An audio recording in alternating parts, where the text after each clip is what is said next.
Hello, hello. I am Ben Pick, and thank you for joining me in Running to Write, where I give questionable writing advice through running metaphors. And thank you, everybody, for joining in. Sorry, I'm a bit messy right now. Yeah, thank you, everybody, for joining in. It is a Monday night, and we are here with Running to Write. So I got a lot to say tonight. We are talking all about characters and writing good characters and the honestly bad characters I've seen in a couple of shows I've watched recently, because I've got a whole bunch of videos that I promised surrounding the not so great shows that I watched this past year. And first of all, thank you, Richard, for joining in. And I appreciate that the UK is good enough to help us out with staggering daylight saving time. So now it's an hour earlier for you, which makes things better because we fall back in the fall, which means I don't know what's going to happen in a couple of weeks. I can't do that kind of math. But either we'll be out of sync or what. But for right now, everything works out. So if you're in the UK, I'm an hour earlier now, apparently, and hopefully you can join in. So tonight's topic is all about making us care about characters. We could write the most despicable excuse for a human being, but if done well, then readers can't wait to see what our characters do next. There are plenty of characters and stories that readers and people and critics love to hate. Now, I'm going to share some examples of how to make us care about characters and what not to do.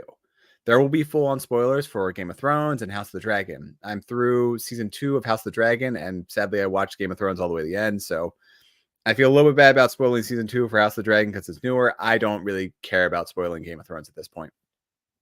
And I'll be talking about various aspects in both that exemplify making me care about characters or lack thereof. So spoilers begin in 3, 2, 1. There's an episode in House of the Dragon which ends with 3 dragons fighting. I'm quickly glossing over on how poorly they hid the semi-spoiler that 2 of those dragons arriving was treated as a surprise. From an early on scene in the episode, I told my wife that Aemond was, or whatever his name is, since he wasn't present during this council meeting, that meant that he was actually at the upcoming attack, which meant that his dragon would also participate too. And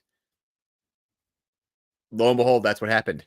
But the red herring and the actual clue, the red herring / actual clue that gave things away was a comment about the countryside where they didn't have enough livestock to support the dragons. And it was meant to remind us that dragons exist in House of Dragons, and also to imply that the dragons were in the capital when they were in fact talking about feeding them while the army marches, which is really kind of dumb because the whole thing was that they hid the dragon marching through the forest under tree cover.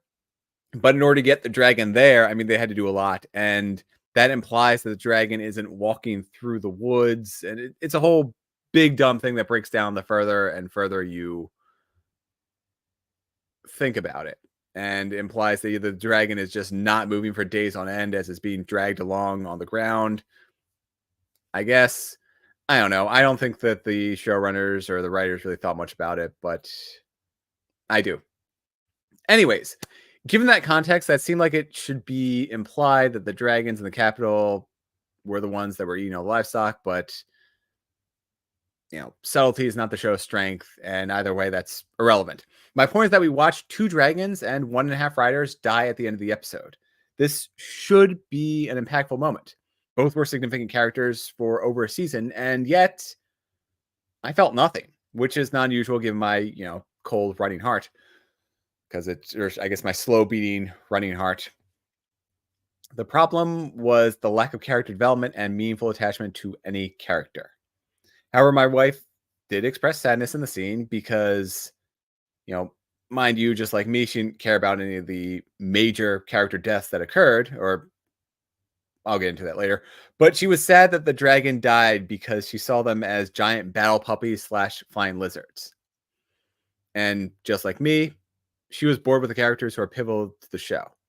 As such, I think we can likely pass on season 3, unless we get bored enough to watch whatever shows are on whenever it comes out.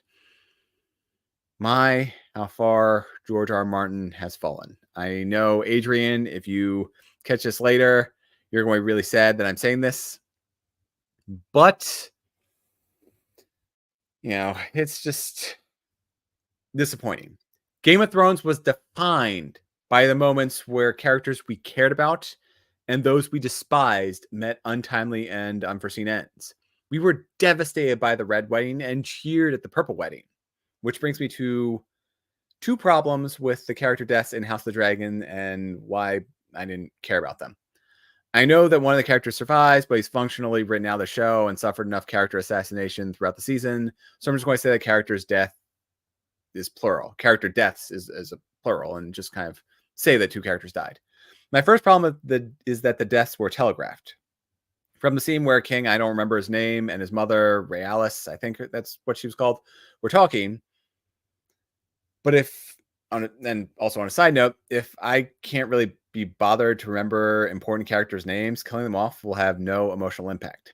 Anyways, that mother tells her son to his face that he's a disappointment.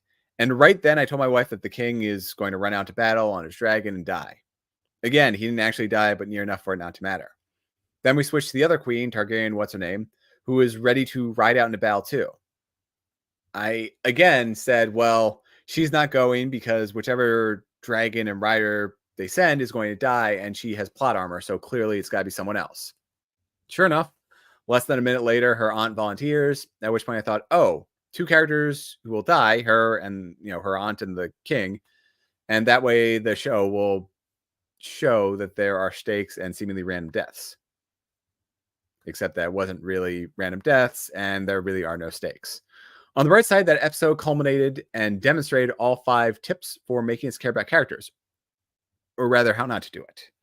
I'll go through each of my points and share how the story could have been improved, specifically how it could have been told differently to make us care about what should have been a climactic turning point of the season. And with that, I'm going to check out the chat. So I saw Adriana. Thank you for joining in. Okay, so it's the queen who couldn't go to the battle was Rhaenyra. Yeah, I mean, thank you for sharing that. I do not care. And the king's mom was Alicent. Right. Again, you paid much better attention to the character names than I did. And yeah. Oh, sweet. Rain Sisters, what's up? How's it going? Thank you for joining in. Lauren, you are awesome. And let's see, Miss Blogger. Thank you for being here.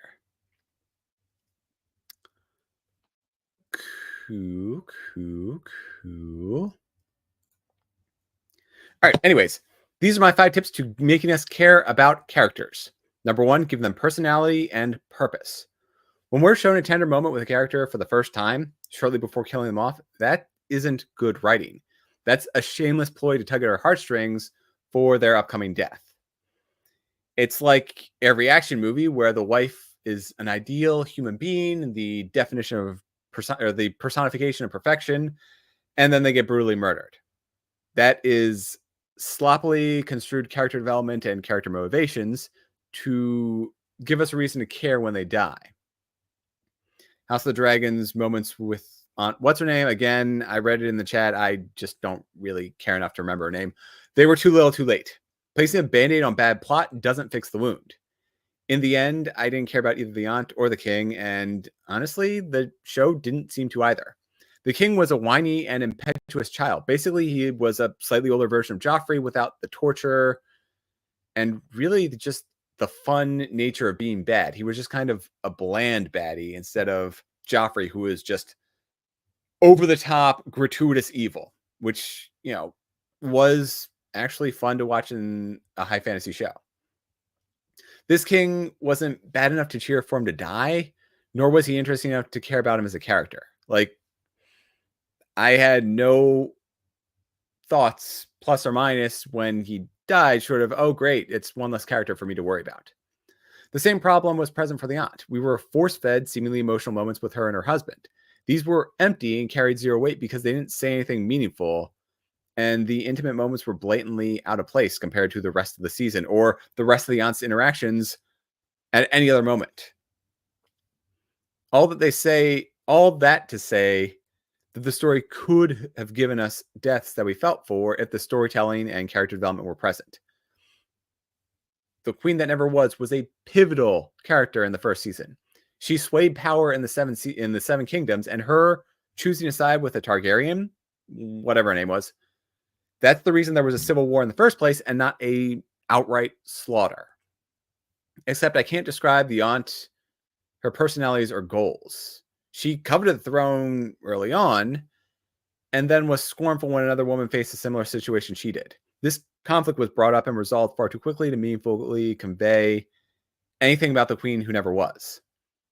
To make us care about that aunt's death, show her being compassionate. Show her leading her people. Show her guiding a younger woman suffering in the same way she had. Raise her up in importance to the fairness of the kingdom and make her loved by her people, friends, and family. There was already a battle ongoing, and then the aunt shows up on her dragon. She wasn't leading the people. She was extraneous to the battle until she wasn't. And she started just attacking the enemies, at which point they cheered. And then the bigger dragon rose up from the shadows and, obviously fought her. But the slap together scenes of her saying sweet but empty words to her husband were like eating air. Going back to Game of Thrones and developing fully realized characters, Eddard Stark was one of our primary points of view. He was charismatic and did the right thing in a world where doing the right thing should get you killed, right up until the point where it actually kills him, because he was too much of a good doer that he warned the woman who he was about to basically imprison for treason. What was it? Cersei, because he had evidence that Cersei was not faithful to her husband, and it's a whole complicated mess. But the point is that he warned Cersei that he was going to arrest her, and that gave her enough time to then plot against him and to get her soldiers in place to then, deal with Eddard Stark. We feel for Ned because we see him interacting with other people, putting the desires of others above his own, and we watch as those around him genuinely care about him. He, did the right and wrong thing at the same time. It's the good thing, it's the just thing to do to warn Cersei that he's coming for her. But in doing so, he basically just signed his own death warrant. And the same is true with the Stark kids. There were a lot of them. There's, well, whatever, I said spoilers. There's 6 of them? And I could always track who each Stark was, what they wanted, and the different methods each would use to achieve their goals until season 7. And yes, there was, the one youngest kid who didn't really have much of a personality short of being the youngest, but that's fine. He was supposed to be like 7 years old in the show, and he acted like it. He acted like a kid, and he wasn't really a part of the Game of Thrones as much as Bran or Arya or any of the other characters were. And that makes perfect sense. You can have a sibling character who doesn't have much characterization, sort of being a kid, and then we watch as the horrors of war just change him. And like I said, even for those lesser characters, even for the one Stark kid who was a kid who didn't really have much to do, we feel for them when they die because they have more than one dimension and are more than pieces to move the plot along. Again, at least in the early Game of Thrones. So write characters with characteristics, whether that be determination, compassion, or even sadism. Give us something to relate to as a reader and watchers. Give something to relate to as readers and watchers so that we can feel both actual loss when the characters are snatched away and want to see more of those characters on the screen. Cool. And let's see here. Before we go on to number 2, I am checking out the chat. Luna's Mystical Delights. Thank you for coming in, hanging out. No, Bran the Broken is an interesting plot point. We can talk Game of Thrones some other time, but he was pushed out a window and everybody thought he was going to die, but it just turned out his spine was broken. He became a very important character in the way that he could sort of see the future and interact with the supernatural side of things. And that was an interesting role to take because you already had Robb, who was this capable, to some extent, capable leader. You have Jon Snow, who's a capable fighter. You have Sansa, who's, your typical princess until she isn't. You have Arya, who's she has younger sister syndrome, where she ends up becoming an incredible fighter. And again, all those Starks were wonderful in character designs, and they were easy to see how they were the fan favorites and the perfect focal points for viewers. All of that makes sense because they have more than one dimension. Anyways, number 2, remove plot armor and forced plot relevance. This is more than keeping a character alive when they have no reason to be, or when there's, say, an army of zombies that sort of come through and quite literally take everyone down, but somehow those characters with plot armor survive. But this point is about making characters act against their own interests and goals for the purpose of stirring up drama and creating false suspense. Characters don't always have to work towards their goals. They are human, usually, so they get sidetracked and can be self-destructive. Even then, going back to my first point, when characters have character, there's at least a reason for them to act a certain way. For example, a character could be afraid of being happy, so they ruin their relationships.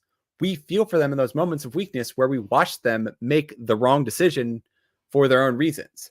They know what they need to do in a given situation, but they will still act against their own best interests, not to get plot to go on or not to stir up drama, which it does, but because we can understand why that character does the things they do and for the reasons that they do it. Removing a character's agency and only having them be present to get the story from one point to another makes me not care about those characters. Now, have any of you watched Sweet Tooth? My wife and I are in the 3rd season. We're almost done. We are just powering through it because they are extremely guilty of that exact point of having characters do things to move plot along. And when characters no longer have value, they are written off, they're killed off. It's really dumb. Now, I'd argue that there are no characters on the show, only empty vessels to progress plot. Or, worst case, there was actually an episode where a character felt like they were the writer speaking to their parents, affirming themselves. Like, I don't have a good way of saying this short of it was the writer saying, "Hey, Dad, look at me. I'm okay." And that's great, but like as a plot point, as a character saying those words out loud, it was just eye-rolling levels of terrible writing. Now, I might actually do a breakdown of all the inconsistencies and ways that Sweet Tooth fails as a story, but that's for another night. And I know Sweet Tooth is technically a kid's show, so everybody kind of writes it off anyways, but it could have been good. I've never actually read the Jeff Lemire comic that's based on. I've read some other Jeff Lemire stuff, and they go way out there.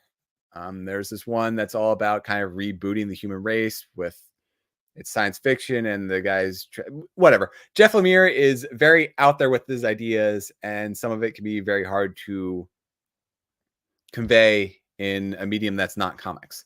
So I have no idea how well Sweet Tooth stands up to the source material, but just because something is for kids or is designed around kids doesn't mean that's an excuse for it to be bad. Anyways, that's my little rant there. Number 3, give death value. If a character dies, make it a worthwhile death. I know. Climactic dragon battle in the sky while soldiers on the ground get lost in the chaos of death and destruction. That seems like an easy win for giving the death in this specific episode that I'm complaining about value. Except none of those moments, none of those plot beats, none of the tension fit. There are 3 dragons and 3 relatively capable warriors. You have the aunt, who is a strong fighter with a strong bond with her dragon, and that dragon is old enough to be a significant threat in combat. The king is inexperienced and neither a capable fighter or a good dragon rider. Meanwhile, the king's brother is a capable fighter, and the dragon is an unstoppable force, but they have no connection together. So the dragon is quite disobedient to the point where it endangers itself because it is just an unthinking monster of destruction. And because it's not listening to the dragon rider, who has that level of human intelligence, it gets itself into trouble. And that dynamic of the three different warriors with three different fighting styles and three different ways of seeing a problem and turning the tides of battle, that should have created an incredible fight with, you know, pools and emotional pools and a chance to show us anything interesting. In the end, the aunt gets caught unaware in a way which didn't make sense. I could understand if she was going right for the king to try and end the war, which obviously wouldn't happen because you have a whole bunch of spare kings, the brother for starters. And if she saw her chance to take out the king, great, go for it. But that's not what happened.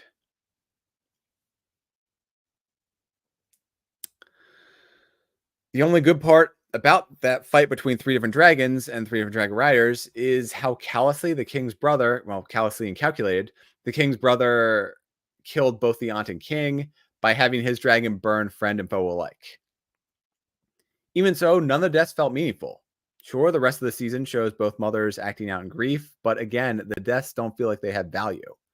They felt like removed events used to advance plot rather than the ending of characters' lives. Alternatively, a story can show that death has no meaning and is random by having it be sudden and abrupt. That's one solution, but know that making that choice makes the character's life and death seem less. By association, that makes us care less about the characters involved. Walking Dead was fantastic with this, where characters we loved would die suddenly. Until certain characters became fan favorites and they got incredible plot armor. Now, there are plenty of stories to show that life and death are cheap.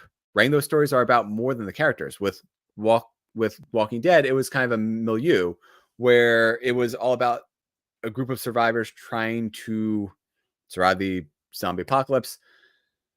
And that says a lot more about the uncaring world that they're in than who they are as people, because eventually they just became, honestly, stereotypes. And after a certain point, the characters were less interesting until they decided to rework some characters to try and instill interest back in the series. And that's why The Walking Dead, both the show and the comic book, just petered out at the end. Because this makes the characters less and the story is less because of it. When a story tries to raise up a death as important but fails in any meaningful way, the story suffers. This was the case with this was the case of House of the Dragon that I explained. Going back to Game of Thrones, we're shown Eddard Stark suffering in a heroic death that illustrates who he is. He didn't give up. He saw Cersei for who she was. He gave her advance warning, which she then used against him.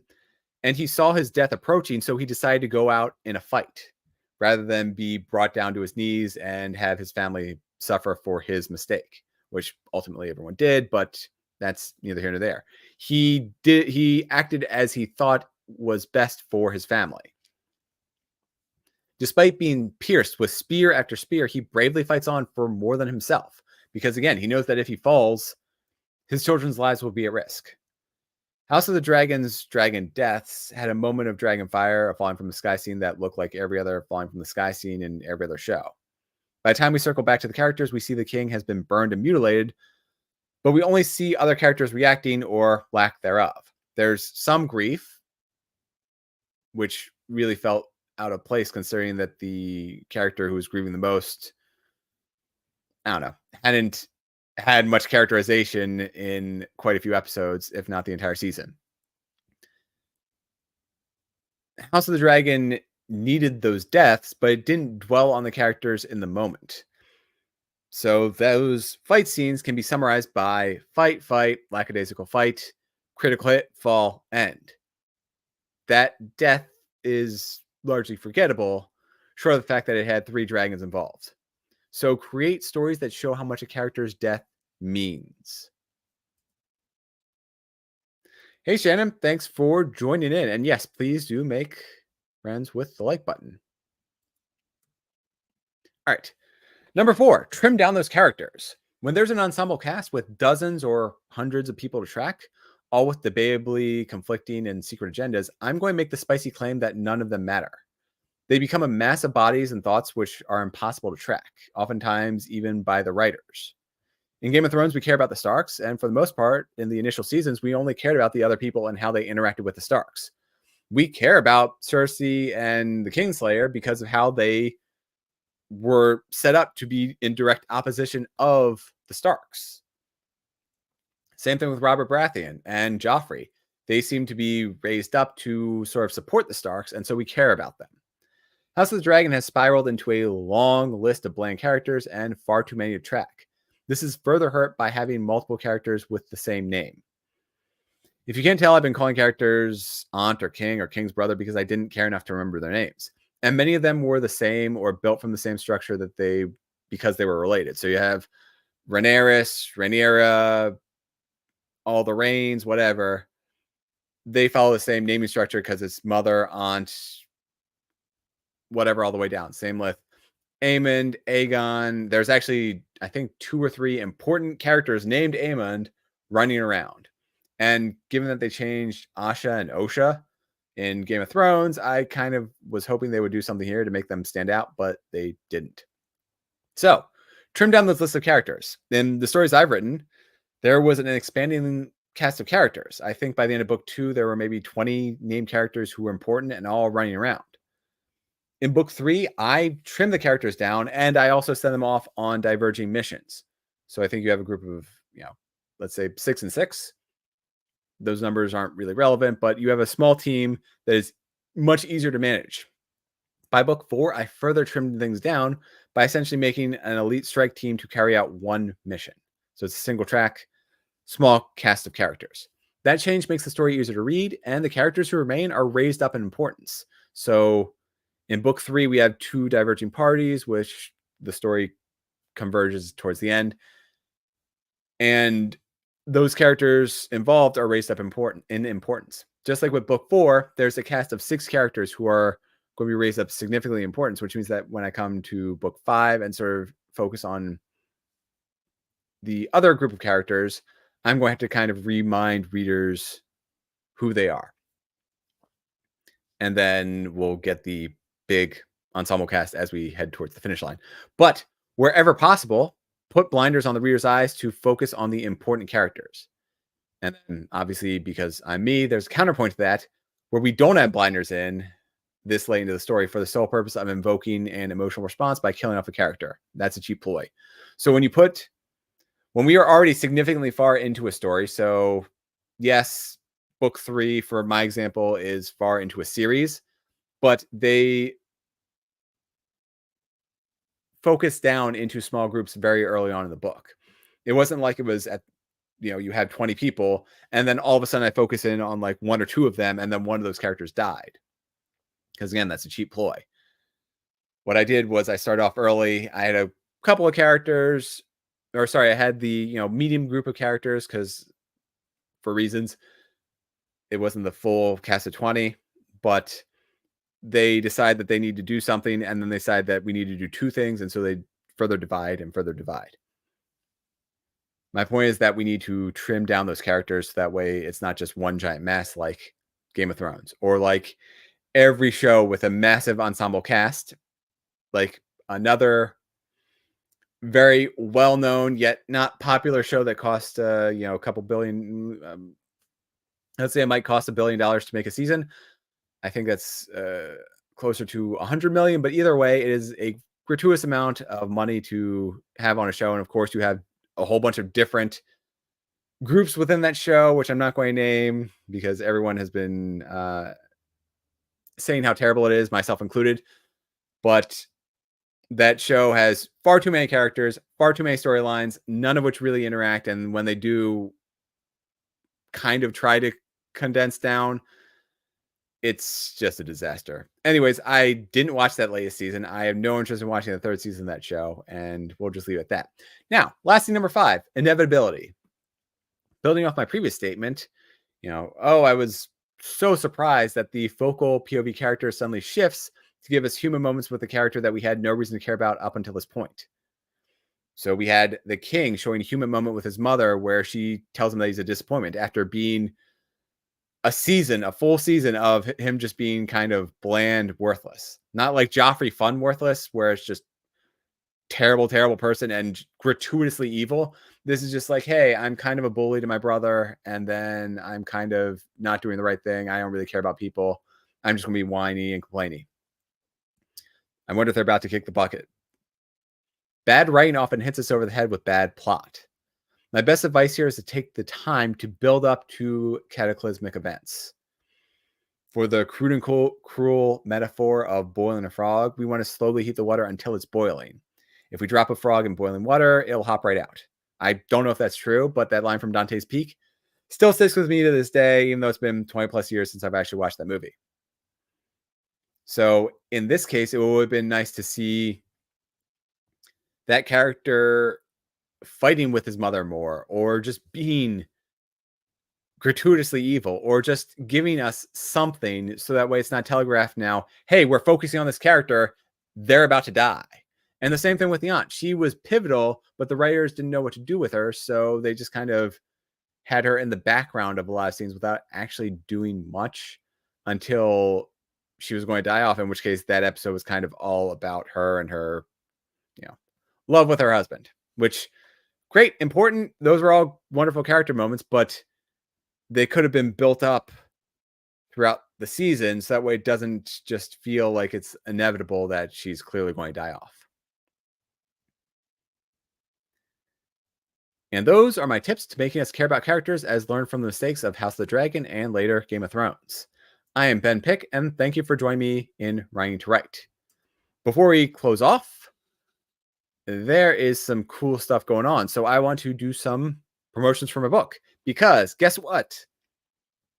Starting tomorrow on KDP, Into the Void, the ebook will be free. And then on Halloween, this Thursday, book 2 in KDP will be free. And then book 3 will be free on Saturday. So if you are interested in any of the books in my series, now is your chance to pick them up this week. Or if you just want to wait, it'll be going on for 5 days. So I think, well, you can't wait 5 days. So if you get them on Saturday, you can't get them all on Saturday. But if you go now, you can pick up book 1, you can pick up book 2 on Thursday, and you can pick up book 3 on Saturday. Or sorry, starting tomorrow. So actually, yes, on Saturday you could pick up all 3 books because it's a 5-day promotion. I'm rambling. My point is that let your friends know. Pick up my book for free in KDP. If you want to wait till Saturday, you can get all 3 of them. If you want to get, sprinkle it in here and there, you can do that too. But I'm pretty excited that we're going into spooky season, or we're just ending spooky season with some horrific books. Because there are, especially the first book, there's a monster moment, or there is, the big threat is a monster within the story. So you could curl up on Halloween night and read my first book. In fact, book 2 has a great monster issue along with it. So there's kind of some monster mystery there, which makes books 1 and 2 perfect Halloween books. So I will go on record and say that Falling Through and Expanding the Cracks are Halloween season books. You heard it from here first. Yes. Thank you for my lovely wife. Read my books. But yeah, they are free. Like I said, tomorrow book 1, Into the Void, is out. Well, Into the Void will be free. Sorry. Book 1 of Into the Void, Falling Through, will be out for free in KDP. Expanding Cracks will be free on Thursday, and Saving the Lost will be free on Saturday. This is all part of KDP promotion, so every 90 days I get 5 days that I can sell my book for free. And with that out of the way, what are some of your favorite character moments that moved you to tears? I've had quite a few, and I'm not really ashamed to admit it. So I know My Hero Academia has some really fantastic character moments. It's a very Peak and Tro moment where they will go through some really interesting character moments that make just such an incredible build up, and then they will do, a fan service scene or some really goofy comedy bit, and it's very strange. But I mean, those emotional beats, they still hit really, really high. And even on the filler episode where they had like the group performing for the entire school, that was a fun band scene. So I appreciate that. But those are my moments. What are some of yours? And just so you know, this is episode 25 of season 7. And as I've fallen far, far behind on my writing goals, I'm shifting season 8 to be all writing all the time, which means I'll be hosting as many writing and productivity sprints as I can. That will also give me a chance to work on season 9 content as I plan and write my 4th novel. So, not next week, but the week after that for 26 episodes, I will be doing all productivity sprints starting at 6 o'clock. You can write with me if you want. You can fold your laundry, make your dinner, play a video game. I don't really care. Do whatever you want to do to feel productive. And let me know if there's any topics you'd be interested in for me to run through during season 9, because I am right now ideas. So if you want to just come here every Monday night and hang out and write, that's fine too. But I am also open to whatever you want me to talk about in my writing process. Or if you want me to just shit on Game of Thrones more, or House of the Dragon more, or Star Wars, or Sweet Tooth, or whatever, I can do that too. Now, like I said, I have one more episode next week for season 7, and that's going to be a vlog collaboration video with the group of other author tubers. So there's a group of author tubers that are going to be putting out vlog videos. I'm going to be doing something a little bit different, where I'm going to be preparing for an upcoming presentation that will be talking all about my writing. And then after that, like I said, so in 2 weeks, I'll be starting my productivity sprints every week. And if you haven't already, please sign up for my newsletter. If you sign up now, the next newsletter will be coming out on the 3rd, and I'll be sharing my trip to London, where I got to meet a couple of author tubers in person, which was awesome. And there are plenty of fun photos. So if you want to get involved in that, if you want to see what's going on in my life and see my recent vacation to London, sign up for a newsletter. The link is in the description. And with that, I will see you next time. Until then, let's improve our character writing. And I'm going to check out the chat. And yes, thank you, Richard. Okay, Richard, now you're just trolling because you're in a bunch of those photos. I'm honestly open to it. Give me advanced warning and I can happily talk about the shows I don't like. I'd like to not necessarily do that because I'd be interested in. Actually, that's a good idea. I could do kind of like an alternating thing where it's shows I don't like with shows that I do like. Like I mentioned, My Hero Academia is fantastic. Tower of God is really good. For those of you who have never seen it, it is on Crunchyroll. It's fantastic. The first season is out. That is a perfect character development, because we have a few moments in the first season, but there is a character who you hate by the end of season 1. And it is a lot of fun to watch how that unfolds. And it only gets worse in season 2. Oh, that would actually be pretty good. Stuff you expect. Well, I don't think there's stuff. I can't think of a good example where that's something that I expected to hate and I enjoyed it. We can talk about it because I'm sure you probably have some things that you remember, but a lot of things, if I go into it and I think like, this is dumb, why are we watching this? That's usually my end opinion. But, oh, sweet. Rufus ate his pills, so that's good on that. Yeah. By the way, Rufus has done with his 6th chemo round, and he was really spoiled this weekend. Oh, the super pets. Okay, that's fair. I will make a note of that once we get off the stream. And with that, I will see you all next week for my video blog as I prepare to write a presentation about writing. There we go. That's what I'm trying to say. See you next time. Take care.